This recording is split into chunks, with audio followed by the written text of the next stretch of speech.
লোনের মাসিক কিস্তির টাকা নিতে এসে আক্রান্ত টিটাগড়ে বেসরকারি ব্যাংক কর্মী। বেসরকারি ব্যাংকের কর্মী কাকিনাড়ার বাসিন্দা অঞ্জন দত্ত লোনের টাকার মাসিক কিস্তি নিতে টিটাগড় জিসি রোডে গিয়েছিলেন বৃহস্পতিবার রাতে হেনা খাতুন নামের এক মহিলার কাছে। টাকা দেওয়ার কথা বলে তাকে টিটাগড় রেল স্টেশনের পাশে একটি জায়গাতে রাখা হয়। সেখান থেকে তাকে নিয়ে যাওয়া হয় একটি ফাঁকা বাড়িতে। সেখানে গেলে ব্যাংক কর্মী দেখতে পান সেখানে বসেছে মদের আসর। সেখান থেকে সে বেরোনোর চেষ্টা করলে তাকে মারধর করে মদের আসরে থাকা চারজন। অভিযোগ, এরপর তাকে বন্দুকের বাট দিয়ে মারধর করে এবং লক্ষ্য করে এক যুবক গুলি চালাতে যায়। সেই সময় সেই গুলি তাদেরই দলের একজনের হাতে লেগে যায়। সেখান থেকে কোনো রকমে পালিয়ে আসে বেসরকারি ব্যাংকের কর্মী অঞ্জন দত্ত।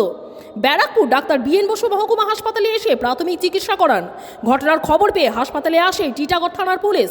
টিটাগড় থানায় লিখিত অভিযোগ দায়ের করা হয়েছে আক্রান্ত বেসরকারি ব্যাংকের কর্মীর পক্ষ থেকে।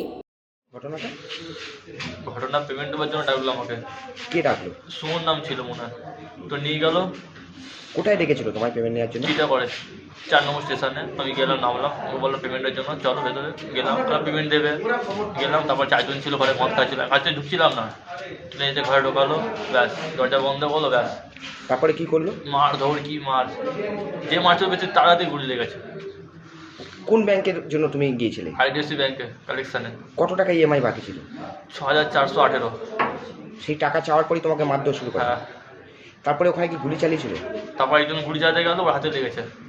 একজন চালাতে যাচ্ছিল আমার ঘর হাতে, ওর বন্ধু চালিয়েছিল, যে বেশি মারছিল। যার কাছে টাকা পেতে তার নামটা সুমন? হেনা খাতুন। হেনা খাতুন। তার বউয়ের নাম নাসির। নাসির মেনলি মারধর করেছে নাসিরই? নাসির বসেছিল, ও মেরেছে। বেশি মারছিল ওই ছেড়ে, যে হাতে যা গুলি লেগেছে। ও খুব মার মেরেছে, টানা হেঁচড়া করেছে, শুয়ে ফেলে মেরেছে, লাঠি মেরেছে, বুকে মেরেছে, পেটে মেরেছে, অনেক মেরেছে। টিটাগড় থেকে সৈকত গাঙ্গুলির রিপোর্ট, চ্যানেল 24/7।